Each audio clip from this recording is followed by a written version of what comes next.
लेकिन तांजिरो और अकाजा की फाइट इतनी खतरनाक थी कि कव्वे को मौका ही नहीं मिलता कि वो लेटर तांजिरो तक पहुंचा सके और वो बस बैठ के मौके का इंतजार करता रहता है। तभी तांजिरो अकाजा के ऊपर वार करता है हिनोकामी कागुरा से, लेकिन अकाजा अब तांजिरो के सारे मूव जान चुका था और उसने अपने दोनों हाथों से उसकी तलवार को रोक लिया। तांजिरो को उसी पल महसूस हुआ कि ये उसकी तलवार तोड़ देगा, तो तांजिरो ने एक जोरदार टक्कर अकाजा के मारी, लेकिन अकाजा को कुछ भी नहीं हुआ और अकाजा उसकी तलवार तोड़ने ही वाला था कि तभी गियू वहां पे आके उसके दोनों हाथों को काट देता है। अकाजा उसी पल अपने हाथों को दोबारा से रीजनरेट करता है, लेकिन यहाँ पे हमें दिख रहा है कि गियू ने अपना डीमन स्लेयर मार्क अनलॉक कर लिया है और उसकी रफ्तार पहले से बहुत ज्यादा तेज हो चुकी है। उसने उसी पल अकाजा पे हमला किया और अकाजा को मौका ही नहीं मिल रहा था आगे से हमला करने का, वो सिर्फ और सिर्फ उसके वार डॉज कर रहा था। और फाइट करते हुए गियू अकाजा का गला काटने ही वाला था कि अकाजा पीछे हट गया और उसने हैरानी से गियू की तरफ देख के कहा कि इसने अपना डीमन स्लेयर मार्क अनलॉक कर लिया है और इसकी स्पीड पहले से बहुत ज्यादा तेज हो चुकी है, लेकिन वो भी अपर मून 3 अकाजा है, one of the strongest character of demon slayer. उसने भी उसी पल अपनी स्पीड को बढ़ाया और यहाँ पे शुरू होती है एक फास्टेस्ट बैटल। और ये बैटल जब भी एनिमेट होके आएगी, इसको देखते हुए बहुत खतरनाक वाले गूस बम्प्स आने वाले हैं। लेकिन तांजिरो को ये फाइट देख के समझ आ चुकी थी कि चाहे कुछ भी कर लिया जाए, स्टेमिना के मामले में इंसान डीमन से हार ही जाएगा।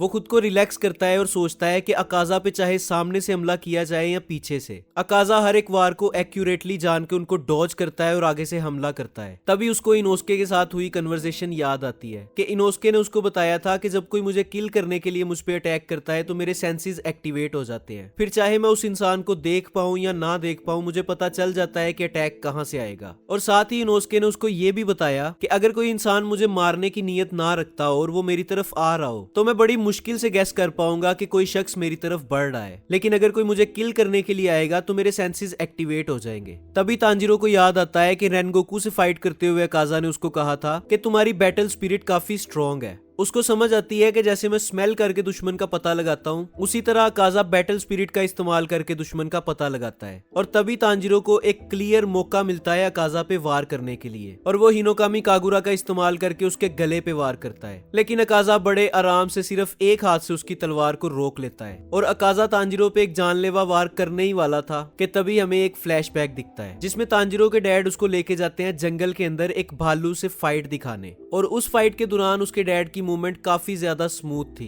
जब भालू का गला काटने के बाद तांजिरो के डैड ने उसको पूछा कि तुमने ये देखा? तांजिरो ने कहा कि मैंने सब कुछ बहुत गौर से देखा कि किस तरह आपने सिर्फ एक वार में उसका सर उड़ा दिया। वहीं हमें दिखता है कि अकाजा तांजिरो को एक मुक्का मार रहा होता है जो उसने बड़ी मुश्किल से डॉज किया और इसी पल तांजिरो के पास ट्रांसपेरेंट वर्ल्ड की पावर अनलॉक होती है और ये वही पावर है जो यूरिची के पास थी।